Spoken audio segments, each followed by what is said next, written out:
এখানে 1.5 kilo mutton আছে। মটনটা ভালো করে ম্যারিনেট করে রাখবো 1 ঘন্টার জন্য। ম্যারিনেট করার জন্য দেবো রসুন বাটা, আদা বাটা, কোচানো পেঁয়াজ,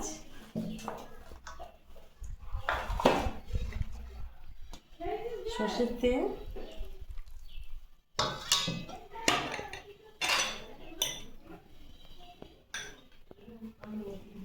হলুদ গুঁড়ো, লঙ্কার গুঁড়ো, লবণ, ধনে গুঁড়ো, জিরের গুঁড়ো, টক দই, সব একসাথে ভালো করে মাখিয়ে আমি আধা ঘন্টার জন্য ঢাকা দিয়ে রেখে দেবো। হাঁড়ি মটন করার জন্য আমি এখানে হাঁড়ি বসিয়ে দিয়েছি। হাঁড়িতে তেল গরম করতে দিচ্ছি। তেলে গরম মশলা, শুকনো লঙ্কা দিয়ে দিলাম, তেজপাতা। হাঁড়িতে এবার রসুন বাটা আর টমেটো আমি কুচি দিয়ে দেবো। রসুনটা একটু ভেজে নেব।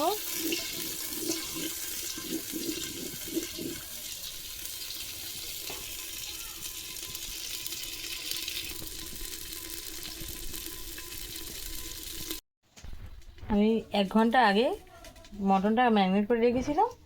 ম্যারিনেটটা কত সুন্দর এবারে হয়ে গেছে, চারিদিকে মশলাটা মিশে গিয়েছে। আমি ম্যারিনেট করা মটনগুলো দিয়ে দেবো হাঁড়ির মধ্যে।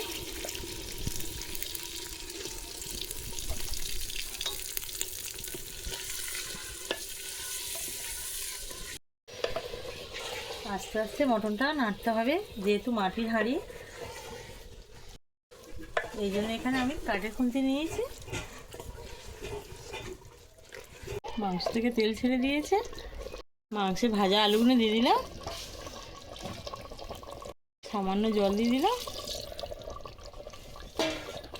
ভালো করে নাড়িয়ে মুখটা বন্ধ করে দেবো।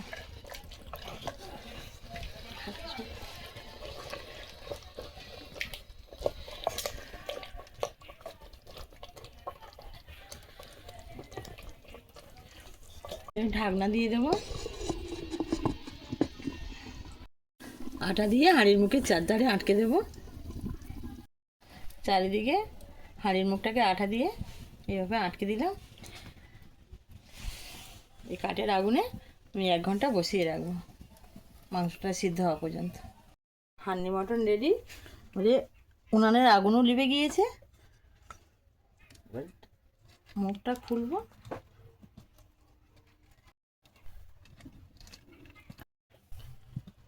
দেখো বন্ধুরা, হাঁড়ির মুখটা খুলতে কত সুন্দর রং এসেছে আর দারুণ একটা সুন্দর গন্ধ ছেড়েছে।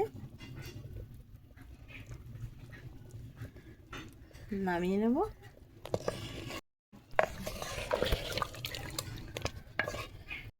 গরম মশলার গুঁড়ো দিয়ে দিয়েছি, দিয়ে ভাতের সঙ্গে পরিবেশন করবো।